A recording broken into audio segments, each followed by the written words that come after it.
Yesterday, we heard from Dakota Barker. Now, she's a frontline worker. She works with an organization that supports young women and kids in CFS care, in foster care.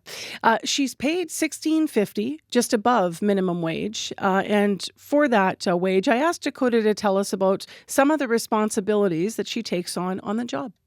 There's been I find a big part of the job that I find to be kind of grueling is the logging, which is also very important.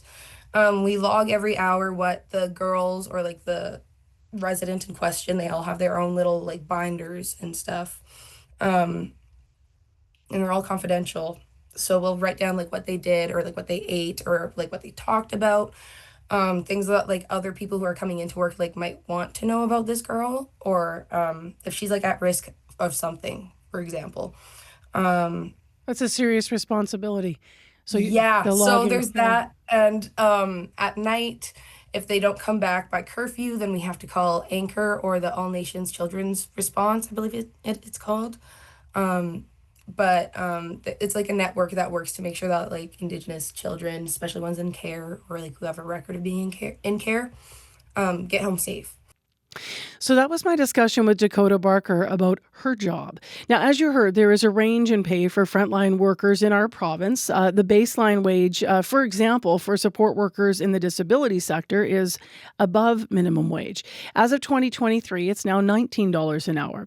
But some advocates say that when you consider the work being done and the needs in our province, that wage is still not enough. Sherry Gott is one of those people. She's the Manitoba Advocate for Children and Youth, and she joins us via Zoom. Good morning. Good morning.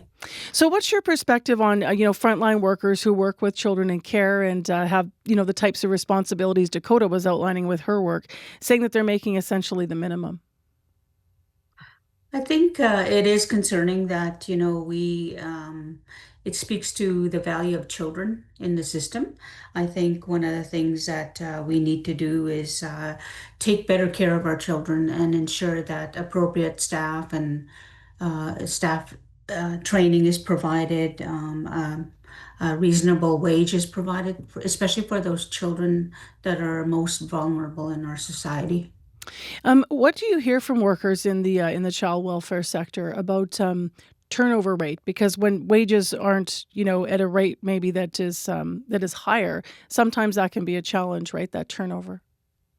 Yes, there is retention issues, and it creates a lot of instability in the system especially for those children that are in care. They have to continue to develop ongoing relationships. When it impacts their well-being and emotional well-being, particularly, especially when they have, a support worker that they work with really well, and all of a sudden they're gone. How So co- they have to redevelop those relationships. How common is that? I know we've done individual stories with different kids who've been through care and people who've been in the system, um, and they've expressed that it's quite common to go through a number of workers. Is it unusual that a worker would stay with somebody for their whole time, like for 10 years or something? It is because there is a high turnover rate in the system. That's from social workers right to support workers. There's retention issues. Retention rate issues are not there, and I think that part of that is, you know, the wage factor. And I think, and I'm not trying to, say that we need to pay higher wages for people, but I think, we need to really look at the kind of support and services we're providing to our children.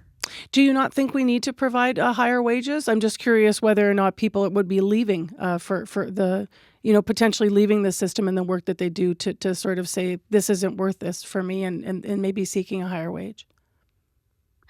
I think it's important to provide proper compensation and benefits to those workers. Certainly, I'm not saying that they shouldn't have a higher wage, but I think, it's not for me to say who deserves a higher rate of pay. I think one of the things in the system is that each organization is different. They pay according to their funding that they get for the children in care. Um, should that be changed? I know it's not for you to say, but I wonder whether or not that should be more of a uniform funding model, so that we can have, a uniform system that can be consistent for kids, agency to agency? I think it should because, a few years ago, the model of funding, the funding changed for each agency. They went to block funding, and that impacted a lot of services as far as that's what I've been hearing from the system, and it's still ongoing.